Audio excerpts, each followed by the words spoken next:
শিশু রামিসা ধর্ষণ হত্যা মামলায় আদালতে চার্জশিট দাখিল। 7 দিনে বিচার শেষ করে সর্বোচ্চ সাজা নিশ্চিতের আশ্বাস স্বরাষ্ট্রমন্ত্রীর। দ্রুতই সবুজ টেকসই উন্নয়নের মডেল হবে বাংলাদেশ, বললেন প্রধানমন্ত্রী। আত্মনির্ভরশীল শক্তি ব্যবস্থার পথে এগিয়ে যাওয়ার প্রত্যয়। হামে আরও 16 জনের মৃত্যু, আক্রান্ত প্রায় 1,500। এই যাত্রার দ্বিতীয় দিনেও সড়কে ঝরল 8 প্রাণ। এবং রাজধানীতে জমে উঠছে কোরবানির পশুর হাট, দাম নিয়ে ক্রেতা বিক্রেতার মিশ্র প্রতিক্রিয়া। হাটের নিরাপত্তায় কঠোর অবস্থানে র্যাব।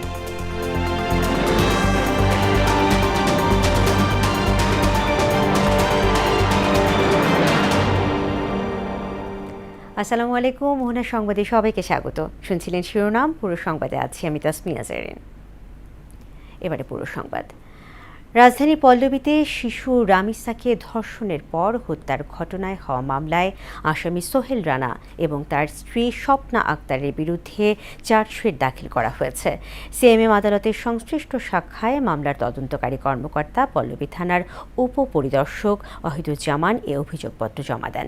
এতে সোহেল রানার বিরুদ্ধে ধর্ষণের পর হত্যার অভিযোগ এবং স্বপ্নার বিরুদ্ধে হত্যাকাণ্ডে সহায়তার অভিযোগ আনা হয়। অভিযোগপত্রটি ঢাকা মেট্রোপলিটন ম্যাজিস্ট্রেট আশরাফুল হকের আদালতে উপস্থাপন করা হয়। পরবর্তী বিচারের জন্য মামলাটি শিশু সহিংসতা দমন ট্রাইব্যুনালে পাঠানো হবে। এর আগে সকালে আসামি সোহেল রানা এবং স্বপ্নাকে আদালতে আনা হয়। ঈদের ছুটিতে বিশেষ কোর্ট বসিয়ে 1 সপ্তাহের মধ্যে রামিসা ধর্ষণ এবং হত্যার বিচার কাজ শেষ করা হবে বলে জানিয়েছেন স্বরাষ্ট্রমন্ত্রী সালাউদ্দিন আহমেদ। আসামির সর্বোচ্চ শাস্তি নিশ্চিতের প্রতিশ্রুতিও দেন তিনি। দুপুরে সচিবালয়ে এক অনুষ্ঠানে তিনি বলেন, আইনানুগ প্রক্রিয়ায় শেখ হাসিনাকে ফেরত চায় সরকার। শামীমুজ্জামান চৌধুরীর রিপোর্ট। সম্প্রতি মিরপুরের পল্লবীর একটি ফ্ল্যাটে খাটের নিচ থেকে শিশু রামিসার মস্তকবিহীন শরীর এবং পরে বাথরুম থেকে খণ্ডিত মাথা উদ্ধার করে পুলিশ। এ ঘটনায় দেশ জুড়ে প্রতিবাদে ঝড় ওঠে। ধর্ষক ও হত্যাকারী সোহেল রানা স্বপ্না দম্পতির দৃষ্টান্তমূলক বিচারের দাবিতে সোচ্চার হয়ে ওঠে সকল শ্রেণী পেশার মানুষ। ভুক্তভোগী পরিবারের পাশে দাঁড়াতে প্রধানমন্ত্রী তারেক রহমান ছুটে যান তাদের বাসায়।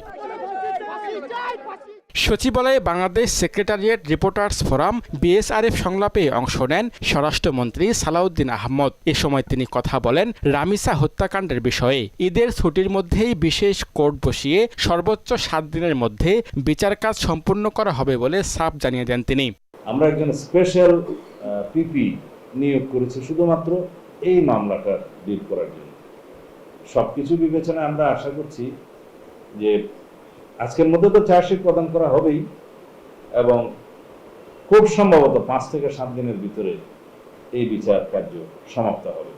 এর চাইতে বেশি কিছু করার আমাদের পক্ষে এই মুহূর্তে আর বোধহয় সম্ভব না। সামাজিক মূল্যবোধের অভাব ও অপসংস্কৃতি আগ্রাসনে ধর্ষণের ঘটনা ঘটছে উল্লেখ করে মন্ত্রী বলেন, নারী ও শিশু নির্যাতন ইস্যুতে সরকার কঠোর অবস্থানে রয়েছে। এ ব্যাপারে কোনো ছাড় দেওয়া হবে না। কিছু কিছু অপসংস্কৃতির আসর আমাদের সমাজে পড়েছে, কিছু কালচার এমন হয়েছে, এটা আকার সংস্কৃতির কারণে যে যেমন এই যে ধর্ষণের মাত্রা বা ধর্ষণের যে অবস্থার সংখ্যা, এটা ঘটনা এটা আমাদের সহ্য সীমার বাইরে চলে যাচ্ছে। স্বরাষ্ট্রমন্ত্রী আরও বলেন, পতিত প্রধানমন্ত্রী শেখ হাসিনাকে বন্দি বিনিময় চুক্তির আওতায় আইনি প্রক্রিয়ায় দেশে ফেরত আনতে চিঠি দেওয়া হয়েছে। আমরা পররাষ্ট্র মন্ত্রণালয়ের মাধ্যমে ভারত সরকারের কাছে তার এক্সট্রাডিশনের জন্য আমরা পত্র পাঠিয়েছি অনেক আগে, রিপিটেড। শামীমুজ্জামান চৌধুরী, মোহনা সংবাদ, ঢাকা। বাংলাদেশ পরিচ্ছন্ন জ্বালানি, সবুজ অর্থনীতি এবং আত্মনির্ভরশীল শক্তি ব্যবস্থার পথে দৃঢ়ভাবে এগিয়ে যাচ্ছে বলে মন্তব্য করেছেন প্রধানমন্ত্রী তারেক রহমান। সকালে জাতীয় সংসদ ভবনে সৌর শক্তি উদ্বোধনের পর এমন মন্তব্য করেন তিনি। জলবায়ুর কষাঘাতে জর্জরিত বাংলাদেশে পরিবেশ বান্ধব জ্বালানির বিকল্প নেই বলেও জানান সরকার প্রধান। আরও জানাচ্ছেন উষা ফেরদৌস। বিদ্যুতের ওপর চাপ কমাতে প্রতিটি বাসায় সোলার প্যানেল স্থাপনের উদ্যোগ নেয় সরকার। এক্ষেত্রে বিকল্প শক্তির উৎস হিসেবে সোলার পাওয়ারকে সহজলভ্য করা হচ্ছে। এই প্রচেষ্টাকে এগিয়ে নিতে জাতীয় সংসদ ভবনে নবায়নযোগ্য সৌরবিদ্যুৎ অন-গ্রিড রুপটপের উদ্বোধন করেন প্রধানমন্ত্রী তারেক রহমান। তিনি বলেন, গণতন্ত্রের প্রতীক সংসদে এ কার্যক্রম প্রমাণ করে নেতৃত্ব কেবল নীতিতে নয়, কর্মকাণ্ডে প্রতিফলিত হয়। এই উদ্যোগ কেবল বিদ্যুৎ উৎপাদনের প্রতীকই নয়, বরং বাংলাদেশের টেকসই ভবিষ্যতের প্রতীক। বাংলাদেশ পরিচ্ছন্ন জ্বালানি, সবুজ অর্থনীতি এবং আত্মনির্ভরশীল শক্তি ব্যবস্থার পথে ধীরে ধীরে দৃঢ়ভাবে এগিয়ে যাচ্ছে। লুইখানে নির্মিত, নকশায় নির্মিত এই জাতীয় সংসদ ভবন অবশ্যই আমাদের গণতন্ত্রের প্রতীক এবং আজ সেই ভবনের ছাদেই স্বৈর শক্তিকে কাজে লাগিয়ে আমরা মনে হয় প্রমাণ করার চেষ্টা করছি নেতৃত্ব কেবল নীতিতে নয়, বরং বাস্তব কর্মকাণ্ডেও প্রতিফলিত হতে হবে। সরকার প্রধান বলেন, বাংলাদেশ জ্বালানি খাতে স্বনির্ভর হওয়ার চেষ্টা করছে। জ্বালানি খাতকে টেকসই করা এখন শুধু পরিবেশগত দায়বদ্ধতা নয়, এটি এখন জাতীয় নিরাপত্তার অপরিহার্য অংশ। জলবায়ু পরিবর্তনের অভিঘাতে বাংলাদেশ বিশ্বের অন্যতম একটি ঝুঁকিপূর্ণ দেশ। সমুদ্র পৃষ্ঠের উচ্চতা বৃদ্ধি, অনিয়মিত বর্ষণ, ঘূর্ণিঝড় এবং নদী ভাঙন এসব আমাদের প্রতিদিনের বাস্তবতা এবং সে কারণেই টেকসই জ্বালানির পথে অগ্রসর হওয়া এখন আর শুধু পরিবেশগত দায়বদ্ধতা নয়, বরং এটি আমাদের অর্থনীতি এবং জাতীয় নিরাপত্তার অপরিহার্য একটি অংশ। সবুজ জ্বালানি ও টেকসই মডেল রাষ্ট্র বিনির্মাণে সবাইকে সৌরবিদ্যুৎ ব্যবহারের আহ্বানও জানান প্রধানমন্ত্রী তারেক রহমান। প্রতিটি নাগরিক যদি পরিচ্ছন্ন জ্বালানির এই অভিযাত্রায় অংশ নেয়, তবে বাংলাদেশ ইনশাআল্লাহ খুব দ্রুতই একটি সবুজ এবং টেকসই উন্নয়নের মডেল রাষ্ট্রে পরিণত হতে পারে। উষা ফেরদৌস, মোহনা সংবাদ, ঢাকা। 12 ঘন্টার মধ্যে পশুর হাট এবং কোরবানি বর্জ্য পরিষ্কার করা হবে বলে জানিয়েছেন ঢাকা দক্ষিণ সিটি কর্পোরেশনের প্রশাসক আব্দুস সালাম। সচিবালয়ে প্রধানমন্ত্রী তারেক রহমানের সঙ্গে স্বয়ংক্রিয় ট্রাফিক সিগন্যাল নিয়ে বৈঠক শেষে তিনি কথা বলেন। দ্রুত সময়ের মধ্যে কোরবানির বর্জ্য অপসারণে সরকার প্রধানের নির্দেশনা তুলে ধরে ড্রেনে বর্জ্য না ফেলার আহ্বান জানান ডিএসএসি প্রশাসক। বলেন, রাজধানীর সড়ক ব্যবহার না করে দেশের উত্তরাঞ্চল থেকে দক্ষিণাঞ্চলে যাতায়াতে গাবতলী থেকে পোস্তা সড়ক ব্যবহার উপযোগী করার তাগিদ দিয়েছেন প্রধানমন্ত্রী। ঢাকা শহরের বর্জ্য যাতে 12 ঘন্টার মধ্যে পরিষ্কার করা যায় সেটার জন্য আমরা সেই ব্যবস্থা নিচ্ছি এবং হাটগুলো ঠিক মতো যাতে চলে সেটা যতটুকুই করা যায়। এই ব্যাপারে আমরা কোথাও যদি কোনো ব্যত্যয় ঘটে তাহলে আমরা পুলিশকে বলেছি, তারা সেখানে ব্যবস্থা গ্রহণ করবে। আপনাদের মাধ্যমে জনগণকে জানাতে চাই যে কোনো অবস্থাতেই যাতে কেউ কোরবানির বর্জ্য যাতে ড্রেনের মধ্যে না দেয়, এটার জন্য আমরা বস্তা দিয়েছি। বিগত সরকারগুলোর অদক্ষতায় হাজার কোটি টাকা খরচ করেও একটি সঠিক আদমশুমারি করা সম্ভব হয়নি বলে মন্তব্য করেছেন তথ্য সম্প্রচার মন্ত্রী জহিরুদ্দিন স্বপন। সকালে সচিবালয়ে এক প্রশিক্ষণ কর্মশালার উদ্বোধন অনুষ্ঠানে সময়োপযোগী এবং দক্ষ তথ্য ক্যাডার হিসেবে গড়ে উঠতে কর্মকর্তাদের প্রতি আহ্বান জানান তিনি। অনুষ্ঠানে তথ্য প্রতিমন্ত্রী ইয়াসের খান চৌধুরী বলেন, সরকারের নির্বাচনী ইশতেহার বিষয়ে জনসংযোগ কর্মকর্তাদের কাজ করতে হবে, অন্যথায় বিভ্রান্তিমূলক তথ্য প্রচার হতে পারে।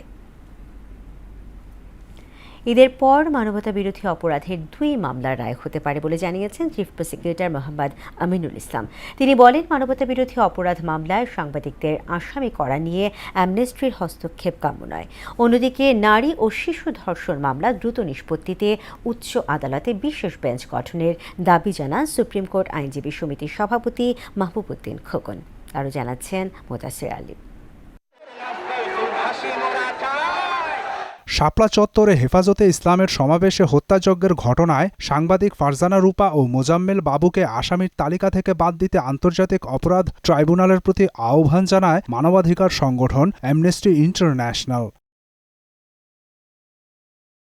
এ নিয়ে রোববার নিজ কার্যালয়ে সাংবাদিকদের সঙ্গে কথা বলেন চিফ প্রসিকিউটর মোহাম্মদ আমিনুল ইসলাম। জানান, এতে অ্যামনেস্টির হস্তক্ষেপ কাম্য নয়। অ্যামনেস্টি কি প্রতিক্রিয়া ব্যক্ত করেছেন আমরা দেখি নাই।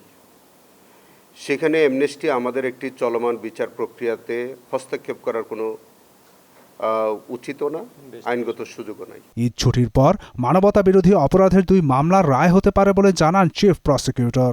2টি মামলা অন্তত রায়ের অপেক্ষমান আছে। আশা করি যে আমরা ঈদের পরপর 2টি মামলা রায় হয়ে যাবে। আওয়ামী লীগকে নিষিদ্ধ করার বিষয়ে ট্রাইব্যুনালে তদন্ত চলছে কিনা এমন প্রশ্নের জবাবে তিনি বলেন, বিষয়টি জানা নেই। কোনো রাজনৈতিক সংগঠনের বিরুদ্ধে এখন পর্যন্ত কোনো ইনভেস্টিগেশন চলছে এরকম কোনো ধারণা আমার নাই। আমি এরকম কোনো ইনভেস্টিগেশন সম্পর্কে জানি না। অন্যদিকে নারী ও শিশু নির্যাতন সহ চাঞ্চল্যকর অপরাধে দ্রুত বিচার নিশ্চিত করতে সুপ্রিম কোর্টে বিশেষ বেঞ্চ গঠন এবং বিচারকদের সংখ্যা বাড়ানোর দাবি জানিয়েছেন সুপ্রিম কোর্ট আইনজীবী সমিতির সভাপতি এম মাহবুব উদ্দিন। অনতিবিলম্বে সুপ্রিম কোর্ট আপিল বিভাগের বিচারপতি নিয়োগ দেওয়া হোক, কমপক্ষে 2টা বা 3টা বেঞ্চ যেন করা যায় সে বিচারপতি নিয়োগ করো। পাশাপাশি হাইকোর্টও পর্যাপ্ত বিচারপতি নিয়োগ দেওয়া হোক, তাহলে বেঞ্চ বাড়বে, মামলার দীর্ঘসূচিতে জট কমবে। মিথ্যা মামলা বন্ধে কঠোর পদক্ষেপ এবং হয়রানি শিকার ব্যক্তিদের জন্য ক্ষতিপূরণ বোর্ড গঠনেরও দাবি জানান তিনি। দোষ প্রমাণিত হবে 3-4 বছর 5 বছর পরে তাদেরকে রাষ্ট্র ক্ষতিপূরণ দিতে হবে। মুদাসসির আলী, মোহনা সংবাদ, ঢাকা। শর্টেজের কারণে, স্বল্পতার কারণে দেশজুড়ে গত 24 ঘন্টায় হামে 16 শিশুর মৃত্যু হয়েছে। এর মধ্যে ঢাকার সর্বোচ্চ 10, ময়মনসিংহে 2 এবং রাজশাহী, রংপুর, বরিশাল ও সিলেটে 1 জন করে মারা গেছে। 15 মার্চ থেকে এখন পর্যন্ত হাম ও এর উপসর্গে মারা গেছে 528 শিশু। গত 24 ঘন্টায় নতুন করে 1434 জনের শরীরে হাম এবং এর উপসর্গ পাওয়া গেছে। সারা দেশে হাম সন্দেহে 50,558 জন হাসপাতালে ভর্তি হয়েছেন। স্বাস্থ্য অধিদপ্তরের নিয়মিত প্রতিবেদনে এসব তথ্য জানানো হয়। স্বস্তি নিয়েই শুরু হয়েছে রেলপথের দ্বিতীয় দিনের ঈদযাত্রা। সকাল থেকে নির্ধারিত সময় ছেড়ে গেছে সব ট্রেন, ফলে রেল সেবা নিয়ে সন্তুষ্ট ঘরমুখ যাত্রীরা। তবে অনলাইনের টিকিট স্বল্পতা নিয়ে রয়েছে অভিযোগ। রেলমন্ত্রী শেখ রবিউল আলম জানান, ঈদযাত্রা নির্বিঘ্ন করতে সব ধরনের পদক্ষেপ নেওয়া হচ্ছে। কালোবাজারি রোধে কঠোর হতে প্রশাসনকে নির্দেশনা দেওয়া হয়েছে। এমআর আসাদের রিপোর্ট। রাজধানীর কমলাপুর রেলওয়ে স্টেশনে যাত্রীরা জড়ো হন বাড়ি ফেরার তাগিদে। ঈদের লম্বা ছুটি স্বজনদের সঙ্গে কাটানোর মধুর স্বপ্নে বিভোর থেকেই ট্রেনে ওঠেন তারা। তবে ঈদযাত্রা হিসেবে প্ল্যাটফর্মে যাত্রী চাপ ছিল তুলনামূলক কম। উত্তপ্ত আবহাওয়ায় নির্বিঘ্নে বাড়ি ফিরে পেতে চান স্বস্তি। অন্য বাড়ি থেকে এইবার অনেক ভালো, আলহামদুলিল্লাহ অনেক ভালো। অনলাইনে পাইনি, অনলাইনে তো 1 মিনিটে প্রায় 1 কোটি হিট হয়ে যায়, কেউই পায় না, সেজন্য স্ট্যান্ডিং পাইছি আর কি। এখন দাঁড়ায় দাঁড়ায় যেতে হবে, কি করার। তবে অনলাইনে টিকিট নেওয়ার সেবা নিয়ে অভিযোগ কাটেনি। চাহিদার তুলনায় আসন সংখ্যা কম থাকায় এমন পরিস্থিতি বলে জানান যাত্রীরা। আজকে আবার আসা টিকিট কাটবো, 2 মিনিট পরে ঢুকলাম, কোনো টিকিটই নাই। বুঝছেন কথাটা? ধরেন মানে হয়তো কোনো সিন্ডিকেট হয়, অথবা ধরেন ওরা আপনার টিকিট সরাই রেখে দেয় আর কি। টিকিট কাটা প্রায় হয়ে গেছে, আসলে পেমেন্টটা বাকি, তখন হলো পেমেন্টটা হইতেছে না, তখন টিকিটটা ক্যান্সেল হয়ে যায় আর কি। তো এরকম সমস্যা হয়। আর অনেক সময় হলো যে স্পেশালি ঈদের টাইমে টিকিট কাটতে গেলে অনেক মানুষ তো একসাথে ঢুকে, অনেক সময় সার্ভারটা ডাউন হয়ে যায়। রবিবার সকালে ঈদযাত্রার সার্বিক পরিস্থিতি পরিদর্শনে রেল স্টেশনে যান রেলমন্ত্রী এবং প্রতিমন্ত্রী। ঈদযাত্রায় সড়কে চাপ কমিয়ে রেলপথে সর্বোচ্চ সেবা দেওয়ার অঙ্গীকার করেন মন্ত্রী শেখ রবিউল আলম। আমার কাছে পরিবেশ, যাত্রীদের সন্তুষ্টি বেশ ভালো মনে হয়েছে। পরিচ্ছন্নতা, ফ্যানগুলি চলছে, সিট বা অন্য জায়গায় খুব বেশি সিটিং ক্যাপাসিটি অনুসারেই যাচ্ছে। যদিও আমরা ক্যাপাসিটির বাইরেও কিন্তু 25% টিকিট আমাদের দিতে হয়েছে যাত্রীদের চাহিদা বিবেচনা করে। যাত্রী ভোগান্তি কমাতে কালোবাজারের টিকিট বিক্রি রোধে কঠোর হতে সংশ্লিষ্টদের নির্দেশ দেন তিনি। ঈদ উপলক্ষে আরও 25% বৃদ্ধি করে 40,000-এর মতো যাত্রী যাওয়ার সুযোগ করে দিতে পারে। এমআর আসাদ, মোহনা সংবাদ, ঢাকা। By train. ঈদযাত্রায় ভোগান্তি না থাকলেও সেই স্বস্তির বার্তা ফিকে হয়ে যাচ্ছে সড়ক দুর্ঘটনায়। আজও 2 জেলায় সড়কে ঝরেছে 8 জনের প্রাণ। ফরিদপুরে বাস অ্যাম্বুলেন্স সংঘর্ষে একই পরিবারের 4 জন সহ 5 জন নিহত হয়েছে। এদিকে টাঙ্গাইলে অটোরিকশা মোটরসাইকেলের সংঘর্ষে 3 জন নিহত হয়েছে। প্রতিনিধিদের পাঠানো তথ্যে আরও জানাচ্ছেন মাহমুদ আক্তার। ঈদযাত্রায় এখন পর্যন্ত রেল, সড়ক, নৌপথে ভোগান্তি নেই। সব পথেই কিছুটা চাপ বাড়ছে। তবে এই স্বস্তির কথাগুলোই ফিকে হয়ে যাচ্ছে মৃত্যুর কাছে। ঈদযাত্রার প্রথম 2 দিনেই সড়কে ঝরেছে অনেক প্রাণ। রবিবার ফরিদপুরের নগরকান্দায় যাত্রীবাহী বিআরটিসি বাসের সঙ্গে অ্যাম্বুলেন্সের মুখোমুখি সংঘর্ষে একই পরিবারের 4 জন সহ মোট 5 জন নিহত হয়েছে। সকালে ঢাকা বরিশাল মহাসড়কের নগরকান্দা সদর উপজেলার শঙ্করপাশা এলাকায় এই দুর্ঘটনা ঘটে।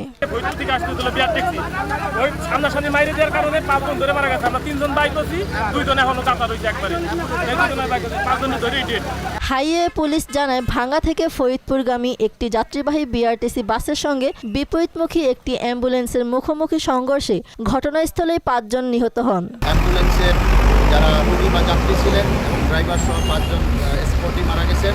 তাদেরকে রেস্কিউ করে আমরা হাসপাতালে প্রেরণ করি এবং ফায়ার সার্ভিসের সহায়তায়, আমাদের ব্রেকারের সহায়তায় আমরা আমাদের যে গাড়ি, দুর্ঘটনা কবলিত অ্যাম্বুলেন্স এবং আমাদের বিআরটিসি বাস, এই দুটাকে আমরা এখান থেকে রেস্কিউ করে আমাদের থানায় নিয়ে যাই।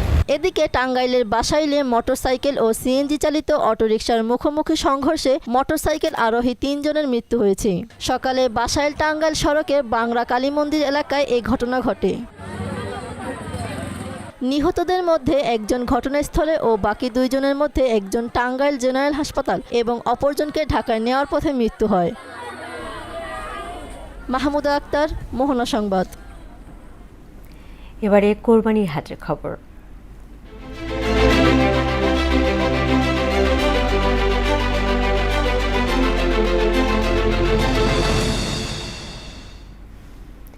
রাজধানীতে জমে উঠেছে কোরবানির পশুর হাট। বড়, ছোট, মাঝারি সব আকারের গরুতে ছেয়ে আছে হাটগুলো।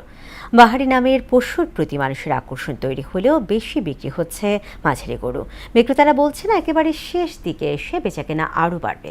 এদিকে গাবতলী গরুর হাট পরিদর্শন শেষে র্যাব মহাপরিচালক জানান, হাটের নিরাপত্তায় কঠোর অবস্থানে রয়েছে তার বাহিনী। বিস্তারিত বিজন কুমারের প্রতিবেদনে।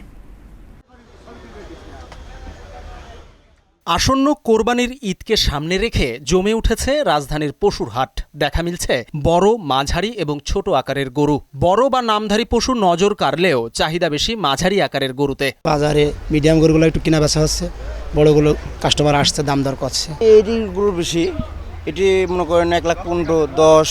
এখনো বেচা কিনে শুরু হয় নাই, হাটে গরু আসছে, প্রচুর গরু আছে। এমন চিত্র রাজধানীর গাবতলী পশুর হাটে। সেখানকার বিক্রেতারা বলছেন, গরুর পর্যাপ্ত যোগান থাকলেও আশানুরূপ ক্রেতা নেই বাজারে। কাস্টমার নামলে হয়তো একটু ভালো বেচা কিনা করা যাবে। আশা করা যায় আজকে থেকে তো বেচা কেনা হওয়ার কথা, ক্রেতা নামলেই বেচা কেনা শুরু হবে। তাদের প্রত্যাশা কয়েকদিনের মধ্যে পশু হাট আরো জমজমাট হবে। তবে ন্যায্য দাম না পাওয়ার আশঙ্কাও করছেন কেউ কেউ।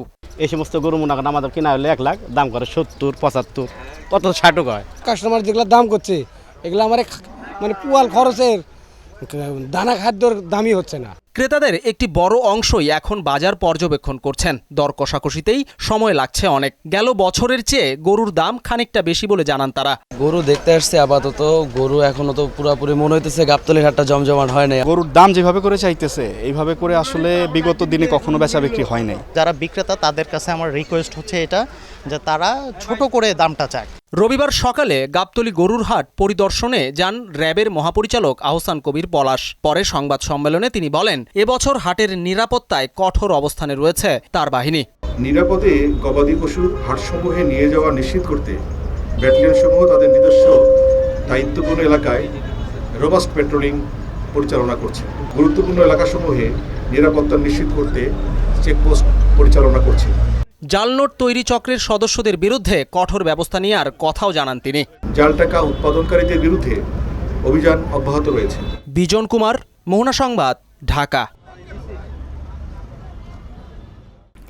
কক্সবাজার আদালতে মামলায় হাজিরা দিতে আসা বিএনপি নেতা লিয়াকত আলী শিকদার সহ সঙ্গীদের লক্ষ্য করে গুলি করেছে দুর্বৃত্তরা। এ ঘটনায় গুলিবিদ্ধ হয়েছেন একজন। সকালের দিকে আদালত ভবনের দক্ষিণ গেটের সামনে এ ঘটনা ঘটে। গুলিবিদ্ধ মোহাম্মদ মঈনুদ্দিন লিয়াকত আলী শিকদারের চাচাতো ভাই। এ ঘটনায় 2 জনকে আটক করা হয়েছে, যদিও হামলাকারীদের নাম পরিচয় জানা যায়নি। হাজিরা দিয়ে এসে আমরা এখানে আসছি।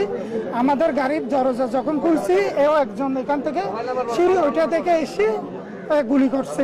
খালেদ গ্রুপ সমর্থিত দুষ্কৃতিকারীগণ জজকোর্টের পিছনে গেটে নিরিবিলি জায়গায় তাদেরকে পেয়ে ওই যে লিয়াকত মেম্বারকে হত্যার উদ্দেশ্যে তাকে গুলি করে। এবার আন্তর্জাতিক। ভারত আমেরিকার সম্পর্ক নিয়ে প্রশংসায় পঞ্চমুখ যুক্তরাষ্ট্রের পররাষ্ট্রমন্ত্রী মার্কো রুবিও। মার্কিন মুলুকে ভারতীয় বিনিয়োগের কথা উল্লেখ করেন তিনি। দিল্লিতে প্রধানমন্ত্রী নরেন্দ্র মোদীর সঙ্গে বৈঠকে দুই দেশের সম্পর্ক এবং জ্বালানি বিষয় নিয়ে আলোচনা হয়। পাশাপাশি মোদীকে ডোনাল্ড ট্রাম্পের হয়ে হোয়াইট হাউসে আমন্ত্রণ জানান তিনি। এদিকে ট্রাম্প এবং পুতিনের পর এবার চীন সফরে গেলেন পাকিস্তানের প্রধানমন্ত্রী শেহবাজ শরীফ। ঐশী আলমের ডেস্ক রিপোর্ট।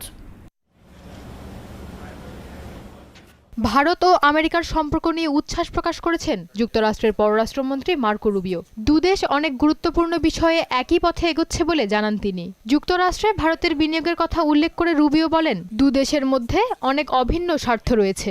ভারতের সক্ষমতা এবং দক্ষ জনশক্তি বিশ্বজুড়ে স্বীকৃত বলে মন্তব্য করেন তিনি।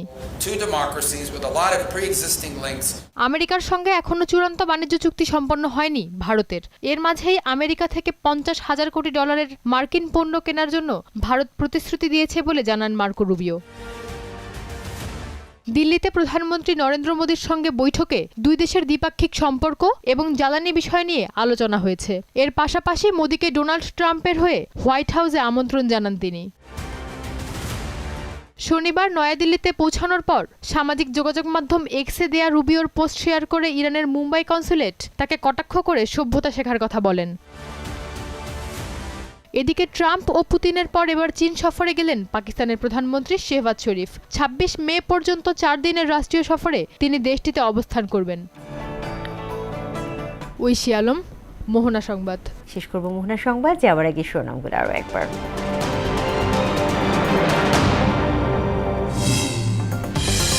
শিশু রামিসা ধর্ষণ হত্যা মামলায় আদালতে চার্জশিট দাখিল।